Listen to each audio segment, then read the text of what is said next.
In fact, if you do me the honor to entrust your confidence to me, you will do well to leave me the choice of the measures to be employed.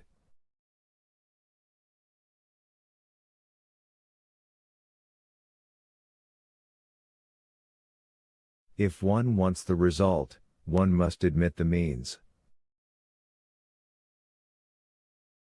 If it is so, Alexei Alexandrovich began, suddenly turning white, but at that moment the lawyer rose and again went to the door to speak to the intruding clerk.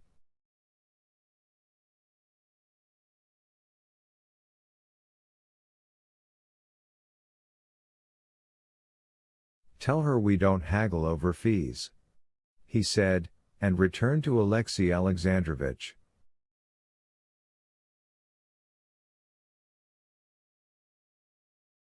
On his way back he caught unobserved another moth. "Nice state my rep curtains will be in by the summer," he thought, frowning.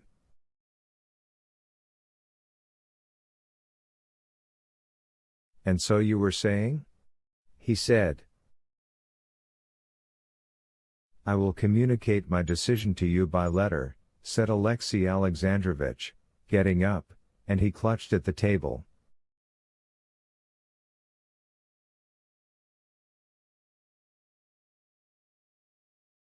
After standing a moment in silence, he said, "From your words I may consequently conclude that a divorce may be obtained?"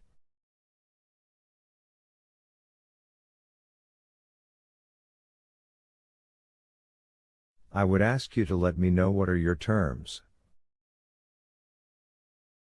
"It may be obtained if you give me complete liberty of action," said the lawyer, not answering his question. "When can I reckon on receiving information from you?" he asked, moving towards the door, his eyes and his varnished boots shining.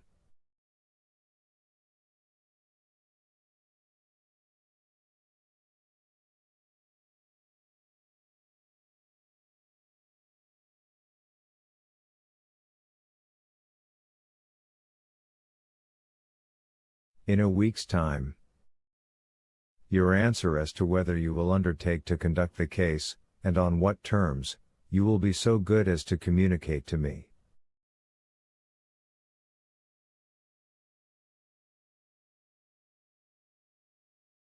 "Very good." The lawyer bowed respectfully, let his client out of the door, and, left alone, gave himself up to his sense of amusement.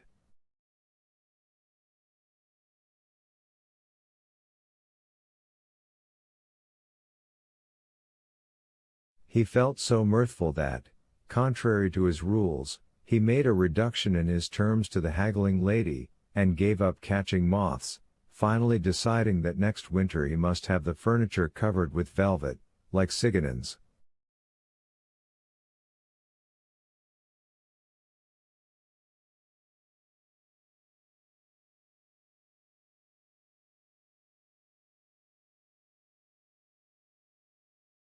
Chapter 6. Alexei Alexandrovich had gained a brilliant victory at the sitting of the Commission of the 17th of August, but in the sequel this victory cut the ground from under his feet.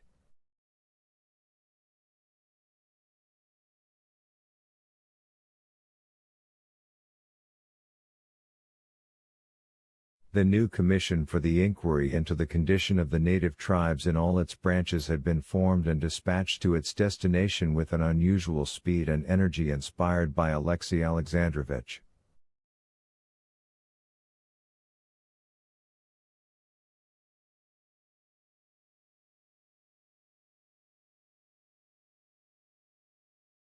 Within 3 months a report was presented. The condition of the native tribes was investigated in its political, administrative, economic, ethnographic, material, and religious aspects.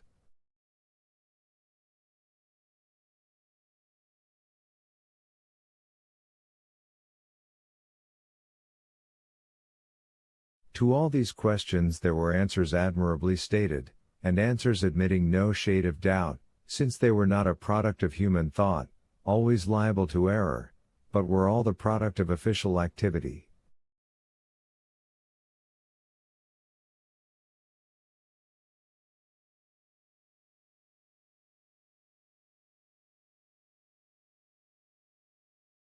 The answers were all based on official data furnished by governors and heads of churches, and founded on the reports of district magistrates and ecclesiastical superintendents, founded in their turn on the reports of parochial overseers and parish priests, and so all of these answers were unhesitating and certain.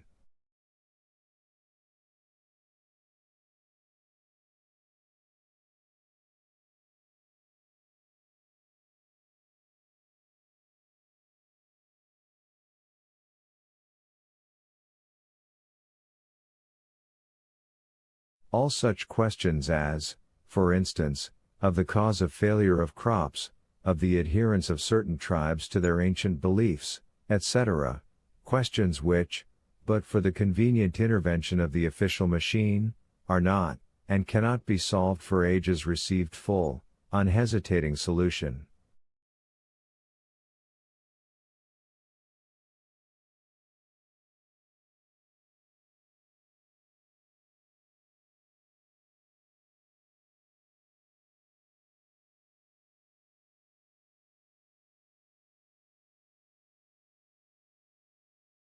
And this solution was in favor of Alexei Alexandrovich's contention. But Stremov, who had felt stung to the quick at the last sitting, had, on the reception of the Commission's report, resorted to tactics which Alexei Alexandrovich had not anticipated.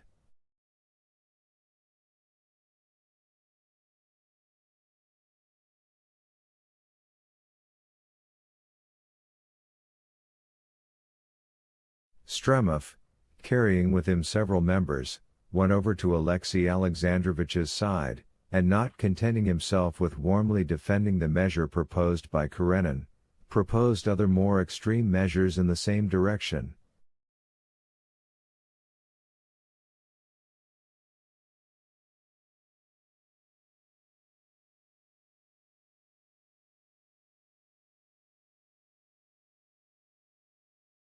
These measures, still further exaggerated in opposition to what was Alexei Alexandrovich's fundamental idea, were passed by the Commission, and then the aim of Stremov's tactics became apparent.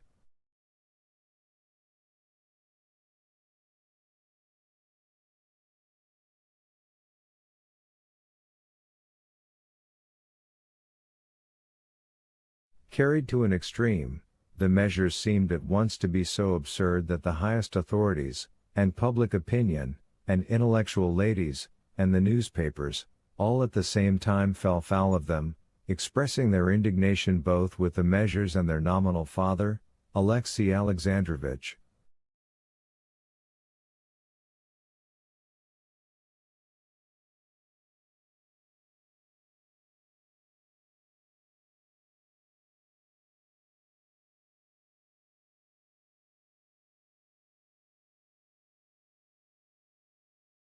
Stremov drew back, affecting to have blindly followed Karenin, and to be astounded and distressed at what had been done.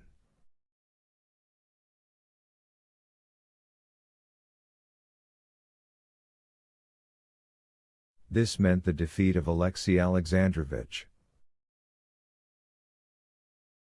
But in spite of failing health, in spite of his domestic griefs, he did not give in.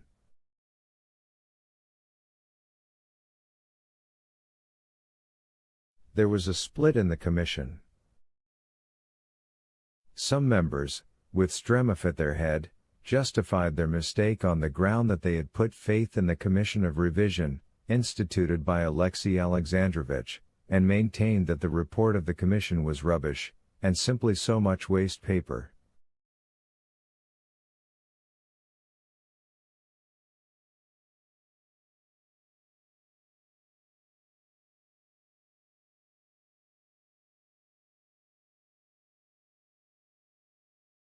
Alexei Alexandrovich, with a following of those who saw the danger of so revolutionary an attitude to official documents, persisted in upholding the statements obtained by the revising commission.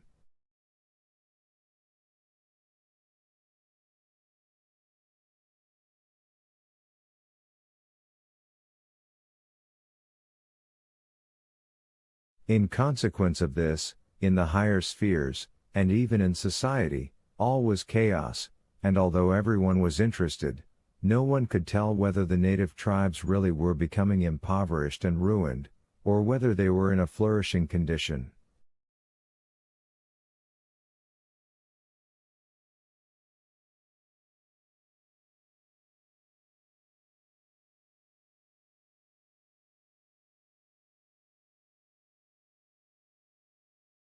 The position of Alexei Alexandrovich, owing to this, and partly owing to the contempt lavished on him for his wife's infidelity, became very precarious.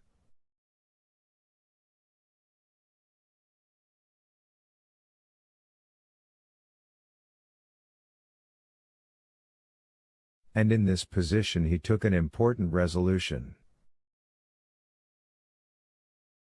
To the astonishment of the commission, he announced that he should ask permission to go himself to investigate the question on the spot.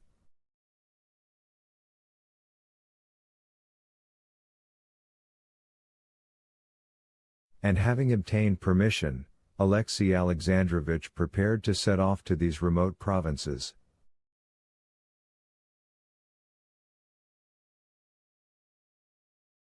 Alexei Alexandrovich's departure made a great sensation, the more so as just before he started he officially returned the posting fares allowed him for 12 horses, to drive to his destination.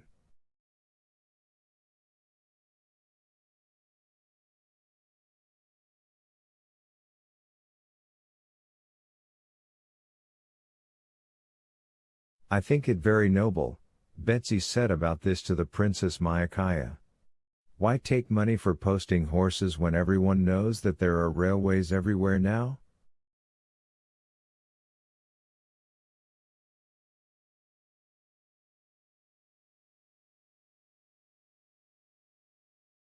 But Princess Myakaya did not agree, and the Princess Tverskaya's opinion annoyed her indeed.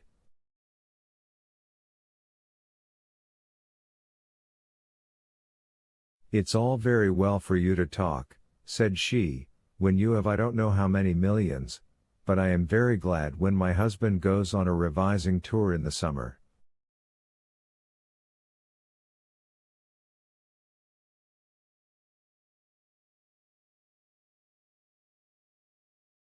"It's very good for him and pleasant traveling about, and it's a settled arrangement for me to keep a carriage and coachman on the money."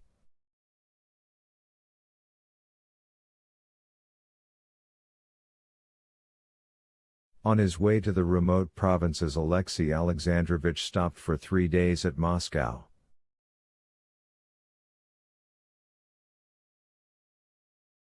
The day after his arrival he was driving back from calling on the Governor-General. At the crossroads by Gazetoy Place, where there are always crowds of carriages and sledges, Alexei Alexandrovich suddenly heard his name called out in such a loud and cheerful voice that he could not help looking round.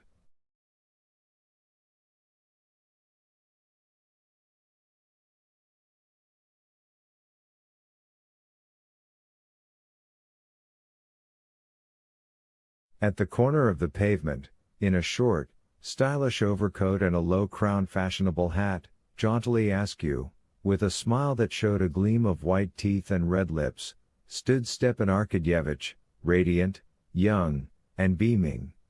He called him vigorously and urgently, and insisted on his stopping.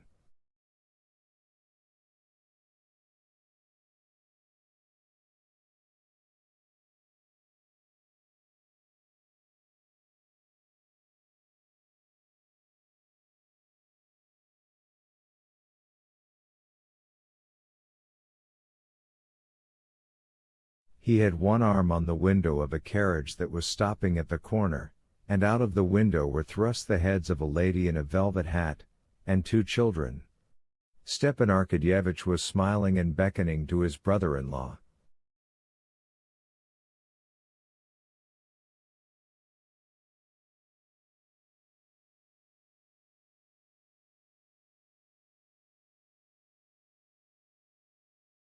The lady smiled a kindly smile too, and she too waved her hand to Alexey Alexandrovich.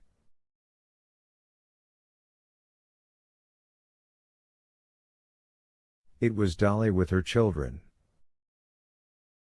Alexey Alexandrovich did not want to see anyone in Moscow, and least of all his wife's brother.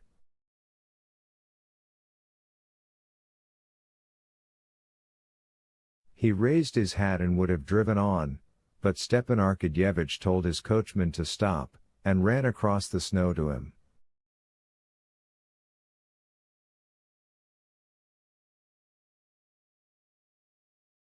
"Well, what a shame not to have let us know.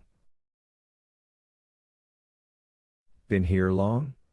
I was at Dessau's yesterday and saw Karenin on the visitors list, but it never entered my head that it was you," said Stepan Arkadyevitch, sticking his head in at the window of the carriage, "or I should have looked you up."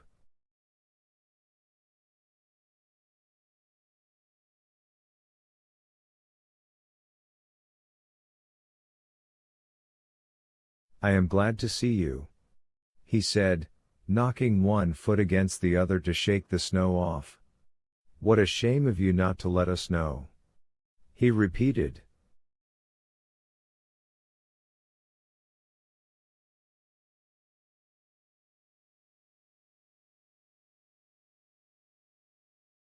"I had no time, I am very busy," Alexey Alexandrovich responded dryly.